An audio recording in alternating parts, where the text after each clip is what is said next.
আসসালামু আলাইকুম। Manoj blog and cook চ্যানেলে সবাইকে স্বাগতম। কেমন আছেন সবাই? আশা করছি সবাই ভালো আছেন। আলহামদুলিল্লাহ আমরাও বেশ ভালো আছি। আজকে আমি শাক রান্না করে দেখাবো, পাট শাক। এখন তো গরমকাল, পাট শাক সব জায়গায় আর কি খাওয়া হচ্ছে। পাট শাক অনেক মজা লাগে খাইতে এই গরমে। তো আমি কিন্তু প্রায় খাই। তো আমি কীভাবে পাট শাক ভাজি করি সেটাই আপনাদের সাথে আজকে শেয়ার করব। আশা করছি আমার সাথে থেকে পুরো ভিডিওটা দেখবেন। খুব সহজে অল্প সময়ে কিভাবে পাট শাক ভাজি করি সেটাই আপনাদের সাথে শেয়ার করব। তো ওই যে এখানে আমি পাট শাক বেছে নিচ্ছি, ধুয়ে নিচ্ছি। এখন সিঙ্কের মধ্যে নিয়ে ধুয়ে নিচ্ছি, কারণ বেশি করে পানি দিয়ে ধুইলে ভালো হয়, কারণ শাকে অনেক বালু থাকে। তো এইভাবে বেশি করে পানি সিঙ্কের মধ্যে ফেলে বেশি করে পানি দিয়ে ধুলে কিন্তু বালু আর থাকে না। 3-4টা ধোয়া দিতে হবে, একটা না 3-4টা ধোয়া দিতে হবে এইভাবে। আর এই যে একটা বড় পাতা দেখালাম পাট শাকের, ওই রকম বড় পাতা ছিল, সবগুলো পাট পাতা এরকম চিকন চিকন করে কেটে নেবেন হাত দিয়ে, বটি দিয়ে না, হাত দিয়ে ছিঁড়ে নেবেন, তাহলে খেতে ভালো লাগবে। তা আমি এরকম হাত দিয়ে ছিঁড়ে নিছি চিকন চিকন করে। কিছুটা আবার আছে, সবটার করি নাই। তো যাই হোক, এখানে আমি পাট শাকটা ধুয়ে চুলায় বসিয়ে দিচ্ছি। তো একটা চালনির মধ্যে নিয়ে নিছি। চালনির মধ্যে নিলে কি হয়, পানি সব ঝরে পড়ে যায়। পাট শাকে কিন্তু পানি দিতে হয় না, আর পানি থাকলে কিন্তু পাট শাকটা ভালো হয় না, ঝরঝরা হয় না। ঝরঝরে করতে হলে এরকম পানি ঝরিয়ে নিতে হবে চালনির মধ্যে রেখে। তো আমি এই যে পানিটা ঝরিয়ে নিছি, এখন চুলায় বসিয়ে দিচ্ছি। একটা ফ্রাই প্যানে বসিয়ে দিলাম, শাকগুলা নিয়ে নিছি। আর চুলার আঁচটা এদিকে বাড়ানো আছে, ঢাকবো না। পাট শাক কখনো ঢাকবেন না, ঢাকলে কিন্তু পানি উঠবে আর প্যাচ করবে, ওই শাকটা খেতে ভালো লাগে না। তাই না ঢেকে পাট শাকটা রান্না করবেন। আর এদিকে আমি দিয়ে দিলাম পরিমাণ মতো লবণ দিয়ে, যে দেখুন আস্তে আস্তে কিন্তু শাকটা কমে যাচ্ছে। এই যে আমি একটা কাঠের একটা হাতা দিয়ে নেড়ে চেড়ে নিচ্ছি। এরকম নেড়ে চেড়ে দিলেই কিন্তু শাকটা আস্তে আস্তে কমে যাবে, তার ঢাকার কোনো প্রয়োজন পড়ে না। এমনিতেই দেখুন কত পানি উঠছে শাকে। পাট শাকে কিন্তু পাট শাকের গায়ে যে পানিটা থাকে, ওই পানিতে কিন্তু সিদ্ধ হয়ে যায়। তাই পানিটা ভালোভাবে ঝরিয়ে নেওয়ার চেষ্টা করবেন।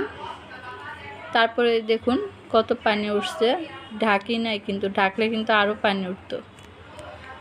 তো যাই হোক, এইভাবে পাট শাক রান্না করবেন।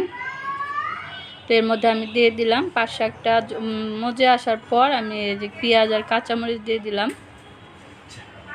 এখন পেঁয়াজ আর কাঁচামরিচটা শাকের সাথে নেড়ে চেড়ে নিব, আর এই পানিটা শুকিয়ে নিব।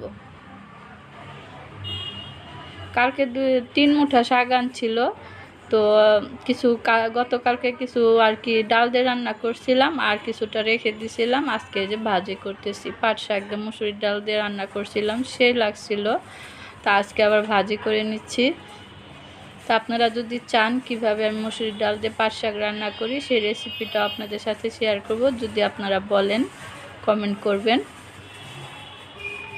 তাহলে আপনাদের সাথে আমি শেয়ার করব কিভাবে আমি মুসুরির ডাল দিয়ে পাট শাক রান্না করি। তো বন্ধুরা দেখুন, এখানে আমার পাট শাকের গায়ে যে পানি ছিল, সে পানিটাও শুকিয়ে গেছে। এখন আমি নেড়ে চেড়ে নিব, একদম ঝরঝরে হয়ে গেছে। পাট শাক কিন্তু ঝরঝরে কেউ খেতেই ভালো লাগে, তো চেষ্টা করবেন ঝরঝরে করে রান্না করার। আর এখানে কিন্তু মিষ্টি পাট শাক, তিতা না। তো আমি এই যে নেড়ে চেড়ে একদম শুকিয়ে নিচ্ছি পানি। এরপর আমি বাগার দিয়ে নিব। খুব সহজ পাট শাক ভাজি করা, রান্না করা, অল্প সময়ে হয়ে যায়, বেশি সময়ও লাগে না। তো আমি পাট শাকটা নামিয়ে নিছি। এখন বাগার দেওয়ার জন্য এখানে যে তেলটা দিয়ে দিছি, আর দিয়ে দিলাম 3-4টা শুকনো মরিচ। শুকনো মরিচ আপনারা মাঝখানে 2 টুকরো করেও দিতে পারেন, তো আমি আস্তই দিছি, আমি আর 2 টুকরো করি নাই। তো আস্ত শুকনো মরিচগুলোকে একটু ভেজে নিচ্ছি। আর দিয়ে দিলাম রসুন কুচি। আর শাকে অবশ্যই রসুন কুচি দিবেন। রসুন কুচি ছাড়া কিন্তু শাক ভালো লাগে না, শাকের টেস্টটা ভালো আসে না, তাই রসুন কুচিটা অবশ্যই দিবেন। আর দিয়ে দিলাম পেঁয়াজ কুচি। এখন এই সবগুলোকে আমি নাড়তে নাড়তে একদম লাল লাল করে ভেজে নিব।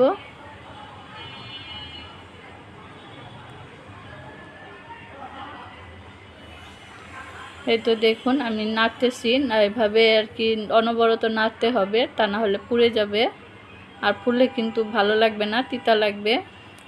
তাই অনবরত নেড়ে চেড়ে এটাকে ভেজে নেবেন। ভাজতে ভাজতে যখন লাল হয়ে আসবে তখন শাকটা দিয়ে দিতে হবে।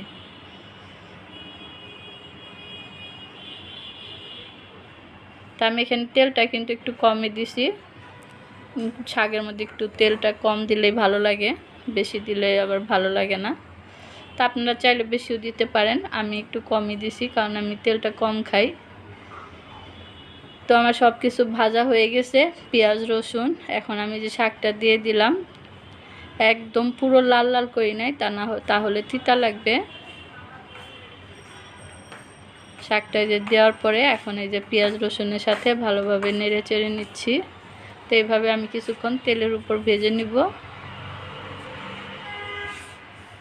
তো মাশাআল্লাহ শাকটা কিন্তু অনেক সুন্দর হয়েছে। এই যে বন্ধুরা দেখুন শাকটা আমার হয়ে গেছে। তো একটা বাটিতে বেড়ে নিছি। তো গরম গরম ভাতের সাথে একটু কাসুন্দ নিয়ে খেয়ে দেখবেন, সাথে শুকনো মরিচ খাবেন, অনেক মজা লাগবে। পাট শাক খেতে কিন্তু অনেক ভালো লাগে। তো যাই হোক আমার পাট শাকটা রান্না করা হয়ে গেছে। তো কেমন লাগলো আমার পাট শাক ভাজিটা অবশ্যই কমেন্ট করে জানাবেন। ভালো লাগলে লাইক কমেন্ট শেয়ার করে দিবেন, সাবস্ক্রাইব করবেন, পাশের বেলটা অন করে দিবেন, যাতে করে আমার নতুন ভিডিও আপনাদের কাছে সবার আগে পৌঁছে যায়, আপনারা দেখে নিতে পারেন। তো আজকের মতো ভিডিওটা এখানেই শেষ করছি। সবাই ভালো থাকবেন, সুস্থ থাকবেন। আল্লাহ হাফিজ, আসসালামু আলাইকুম।